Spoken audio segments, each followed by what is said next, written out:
measures we have before us this afternoon. This is going to be the hearing only on these.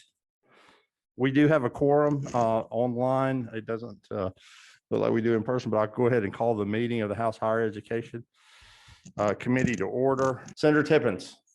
In 2019, the legislature extended the time available to students who qualified for the Hope Scholarship to go from 7 years of completion to 10 years completion.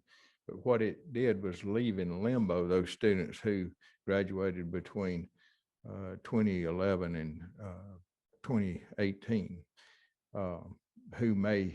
they were not included in the 10 years. This bill specifically does a very small carve out for those students in that group who have disabilities as defined by the American with Disabilities Act for reasons that they cannot complete within 7 years. This bill gives them additional time. It's a waiver process, will be handled on each individual basis, so they'll have to qualify with true conditions. They will not be able to qualify with a hangnail. It'll have to be a true disability that has precluded them from being able to take a full course load. I think this is a very limited bill. It's not an increase in cost to the state, does not increase any hours available, just the time in which they can complete their college degree. Thanks, Senator. Are there questions? Exactly what would be defined as a disability? Is it, I know someone may be in a wheelchair, but someone maybe with heart conditions that's able to get around really good. What would be defined as a disability? If they qualify under any of the classifications within the Americans with Disabilities Act, then they will have a chance to bring their case to Georgia Student Finance, who will look at this on an individual waiver basis and see if there's legitimacy to the claim. Certainly not everyone who has a disability would get additional time because they may not be precluded from being able to take a full course load. But if you've got someone that's been in serious injuries, I served on that board for 7 or 8 years. They had a waiver policy at that time. This would be a very small number of students. It was brought to me as a request by a family from Athens, Clark County, whose daughter, I think, was in an automobile accident and could not take a full course load and finish. I think they were maybe limited to 7 or 8 hours a semester. Okay, thank you.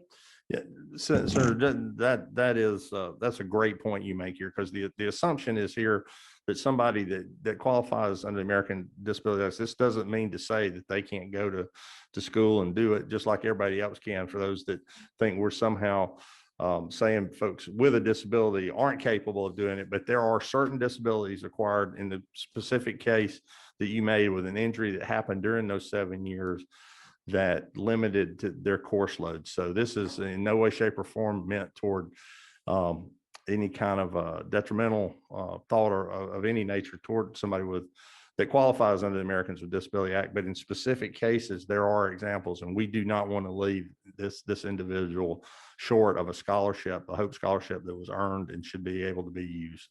Yeah. Thank you for bringing the bill. Well, I did. We have one more question online.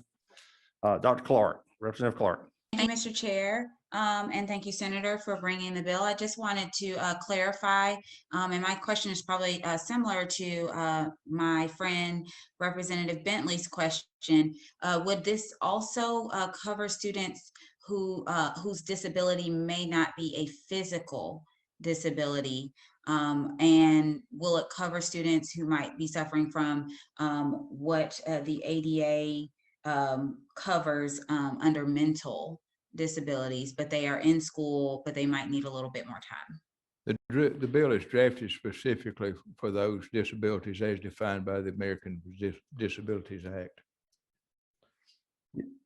Yeah, Dr. Clark, I don't know if you have, if you were able to get the electronic copy of the bill on lines 31 and 32. It's specifically the Americans with Disability Act, 42 USC section 12102, which prevents or substantially inhibits full-time activity. If that non-physical disability would be deemed to prevent or substantially inhibit full-time disability. I hate to draw a what if, but if they had a disability and had some sort of a mental, I don't know, I'm a novice here. I hate to characterize it, but a mental break that they had to take time off because of that disability, I think that might be deemed to avail itself of this waiver. Would you agree, Chairman? The people that we have at Georgia Student Finance are very familiar with this. And Right. they know how to separate the difference between people that are looking for an easy ride and the people that truly Yes, sir. precluded from attending. Yes, sir.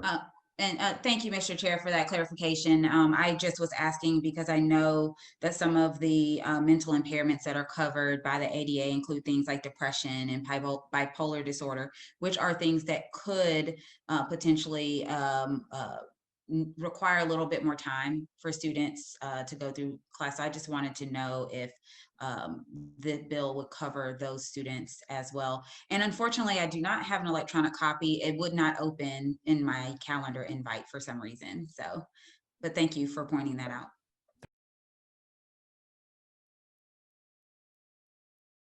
Senator, I just wanted to commend you for bringing this forward. I know you've been working hard on this and it affects some people in my community, and it's something that's very dear to me as well. So I just appreciate you bringing it. It's going to affect people who really need this assistance and the time to get through school. So thank you very much for the measure.